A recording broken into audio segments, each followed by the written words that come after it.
Good morning, Allatoona, and welcome to our 2024 Veterans Day commencement. On the 11th hour of the 11th day of the 11th month, the fighting of World War I ended in 1918. Due to the conclusion of the War to End All Wars, November 11th became a universally recognized day of celebration. The day was originally declared Armistice Day 8 years after the end of World War I and honored only veterans of that war. Then, in 1954, after World War II and the Korean War, it was renamed Veterans Day to honor all veterans who served America in war and defended democracy.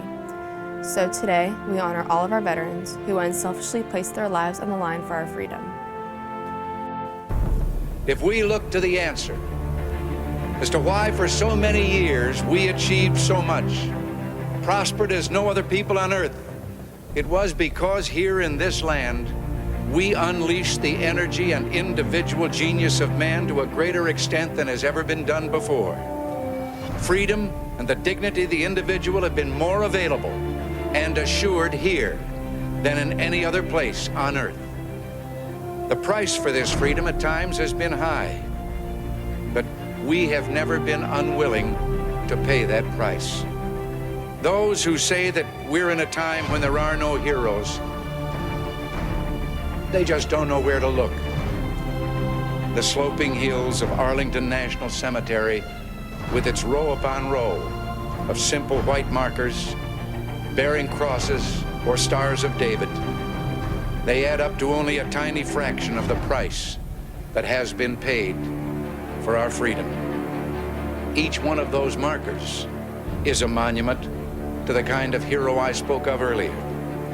Their lives ended in places called Belleau Wood, the Argonne, Omaha Beach, Salerno, and halfway around the world on Guadalcanal, Tarawa, Pork Chop Hill, the Chosin Reservoir, and in 100 rice paddies and jungles of a place called Vietnam.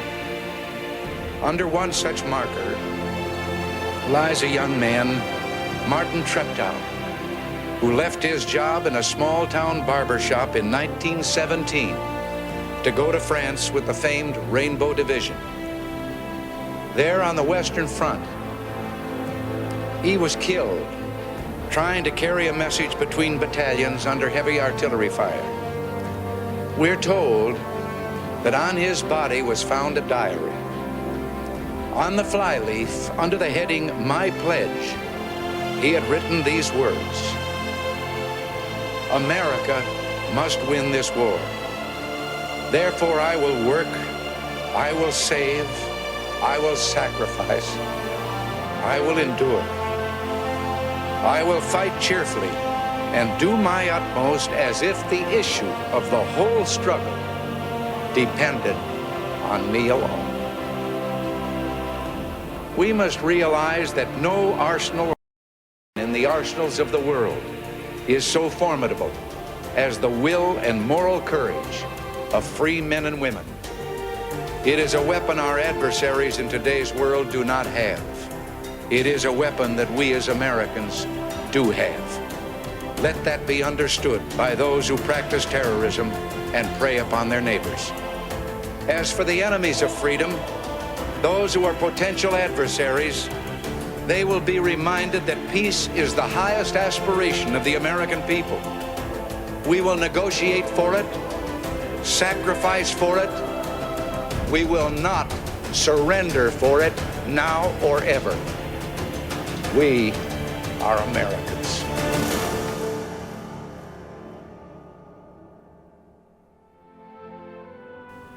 Those men and women were ordinary people until they heard the call of duty and answered it. They left their families, their homes, and their lives, not for the recognition or fame or even the honor we bestow upon them today. They fought to protect our country, to maintain our way of life. As we honor our veterans and remember their great deeds, let us also salute those who are currently fighting for our freedom. Please stand and join me in reciting the Pledge of Allegiance.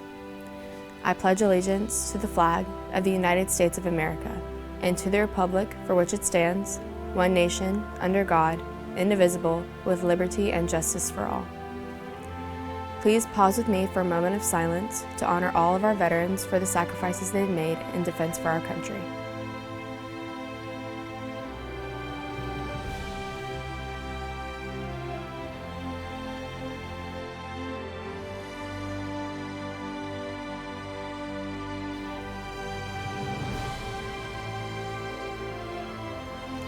Thank you. If you are a teacher or a staff member who have served in the military, we want to ask each veteran at Allatoona to stand right now so you can be recognized. Now, if you have a family member that is a veteran, please stand for them and be recognized. Thank you to each and every veteran here at Allatoona, and to all of the family members who serve our nation. Let us never forget to honor our veterans. Whenever you're overseas, you're away from home, the flag means a whole lot to you. Yeah, I came in the military to go to school and to travel, but when you're in a foreign country and you see that flag, you realize, okay, this is why I'm here, is to defend freedom. It gave credence to what I was doing. It made me really feel like, okay, I'm making a difference in the world. And that's something when you're that young and you're able to have that kind of impact, to know that, hey, I'm doing something important here. I'm serving not just myself, but everybody. Well, I feel like serving your country is incredibly important, and for us to live the lives that we do, we need people to go out and represent us internationally and to be very strong at a time where it's like very hard to be strong. I think that's what's like amazing about veterans, to know that these people put themselves in these situations and they got out and they're here, and so like the least we can do is to give them everything that we can, right? I pretty much consider anybody that's worn the uniform has served their country. Because I never went to Iraq, I never went to Afghanistan. But I did put a gun on and go into hostile situations on boats in the Caribbean. I was still putting my life at risk, but people can always write the Coast Guard office being like the police of the water or Baywatch or whatever.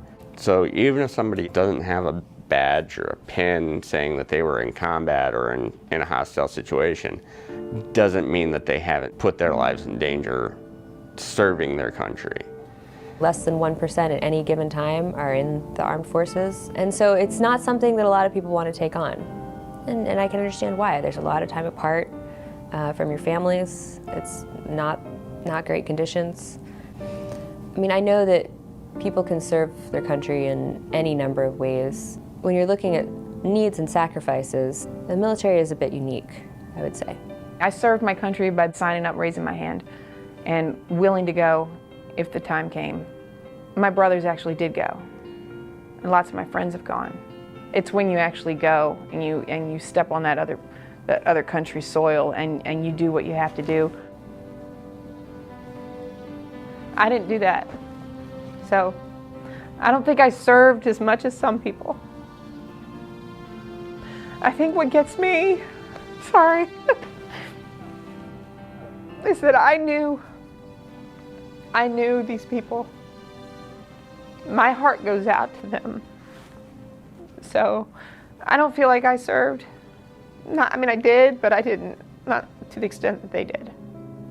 I think ultimately it's giving yourself to, a greater cause, to realize that we as a society have so much to improve on. You can help make those improvements through your service, whether it's being a legislator and passing bills that actually impact your community, or protecting us against foreign threats. It's often thankless work, but with all the moving pieces together, it makes our society so much better.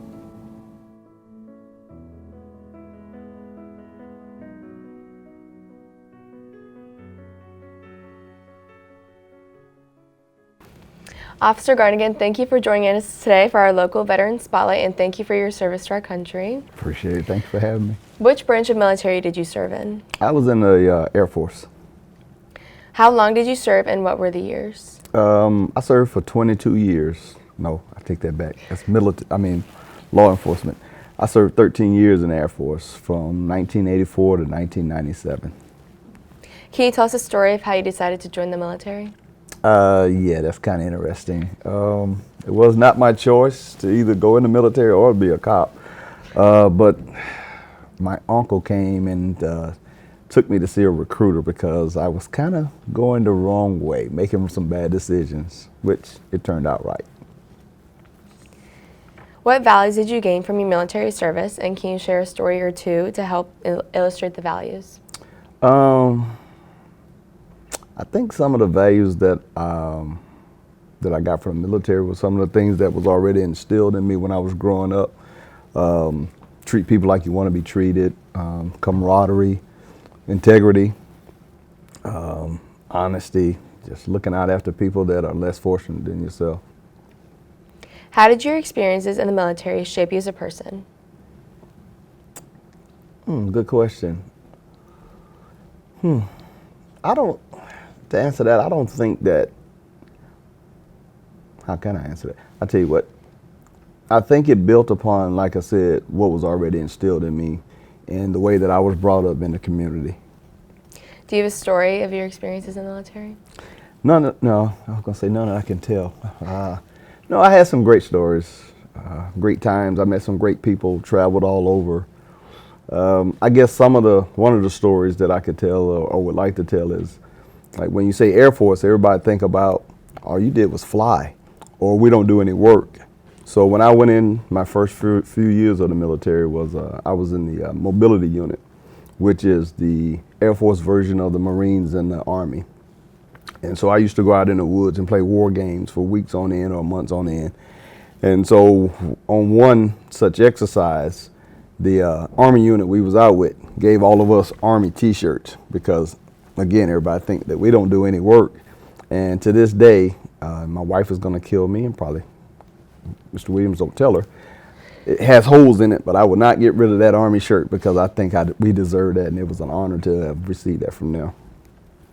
Did you participate in any combat missions? If so, can you describe what it was like? Yeah, I was in Desert Storm, Desert Shield, supported Bosnia when we had an incident going on in Bosnia. That was some trying times. In another country, people don't want you to be there. We had bombs, missiles, and stuff going off all the time, sirens going off. As a matter of fact, at our compound, one of our partners were attacked going from where our compound was to where we was headquartered. So it was some trying times, but a lot of prayer, blessings that we're here today and came through it. Can you describe the impact the military service has on you and your family? Well, my mom hated it. I'm just gonna be honest, she hated the fact. She even hated when I became a cop, so that, yeah. They were worried, but like I said, the way I was brought up and my faith that everything would be all right. It worked out. They knew that I was called for something to do and I was doing what I thought was right. So. Why is Veterans Day important to you? It gives me an opportunity to reflect, give back, and honor those that came before me. A lot of people don't realize there was a lot of folks before me that gave their lives and that served this country so that we could have the opportunity to do what we're doing, that I do what I do. So it's important to me because I give them their respect. It's nothing that I do, it's what they did before me. What should students know and understand about Veterans Day? That's a good question. Again, you're asking some real hard questions. Let me see. I think that a lot of students don't realize what the road that was paved for them to have the opportunities that they have. And I don't want to sound like I'm downing anybody or putting anybody down, but a lot of people, like I look at history a lot. A lot of people don't look back at history and realize if it had not been for our forefathers and those that came before us that gave their lives, blood, sweat, and tears, as we used to say, we wouldn't have the opportunity, or the students wouldn't have the opportunity to do what they do. What can students do to honor Veterans Day? That's it, just honor it.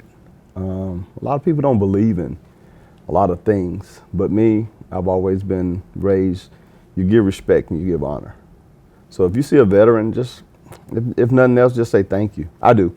A lot of the veterans that I think, they don't even realize that I'm a veteran, but I thank them because of what they did. And so just thank a veteran if you get a chance, that's all. All right, well, thank you, and thank you for your service. I appreciate it, thank you. So, now is the time to not only honor those who have fought or are fighting for our freedom, it is also the time for each of us to take part in protecting it. The defense of freedom is not just for those in the military. Each of us shares that duty and that responsibility. It is the duty of every American to actively defend our way of life. We can begin to protect our freedom simply by maintaining it here in America. If we want to preserve our freedoms, we must put them into action. For example, by voting in elections or speaking out against injustices. We must also ensure that everyone feels the benefits of freedom, and we can do that by volunteering in our communities or teaching our children what it really means to be an American.